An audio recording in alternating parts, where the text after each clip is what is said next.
Imaginez par exemple une usine où chaque machine est en mesure de communiquer avec d'autres machines pour ajuster en temps réel, par exemple, la production en fonction peut-être des fluctuations de la demande, etc., etc. Cette automatisation intelligente va non seulement augmenter l'efficacité voilà, de cette usine-là, mais ça va également libérer les collaborateurs ou les travailleurs pour qu'ils puissent s'adonner à des tâches beaucoup plus créatives, à des tâches beaucoup plus stratégiques. Et je pense également que l'intelligence artificielle va également émerger des modèles économiques qui vont être complètement nouveaux. Voilà, des modèles économiques où l'innovation va justement être cœur de la performance et chaque décision que l'entreprise pourra prendre va être éclairée par une analyse de données beaucoup plus précise et beaucoup plus pertinente. Et donc, ce qui va être de plus en plus intéressant, c'est de voir comment l'intelligence artificielle va encore de plus en plus redéfinir le monde du travail et le monde de l'industrie.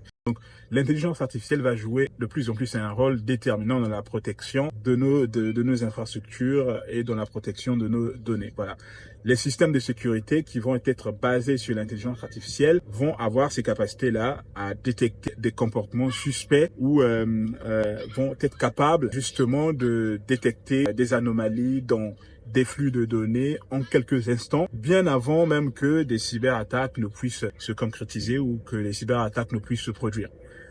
Voilà, quand on parle de l'intelligence artificielle, on est avec la sécurité des données en ligne. C'est également essentiel de discuter justement des questions éthiques qui sont liées à l'usage de l'intelligence artificielle, notamment en ce qui concerne voilà la protection de la vie privée, la protection des données personnelles. En utilisant l'intelligence artificielle, il va être de plus en plus impératif que le développement de ces technologies-là puisse être accompagné par des lois, des régulations qui vont être de plus en plus strictes pour garantir un certain équilibre entre la sécurité et puis la liberté de chacun. Et donc, une chose qui va être intéressante à regarder, ça va être de justement penser à l'utilisation de l'intelligence artificielle en matière de sécurité et puis savoir où tracer la ligne entre la protection de nos données et puis l'intrusion. Voilà. Vos avis m'intéressent également par rapport à ce point-là. N'hésitez pas à les mettre en commentaire.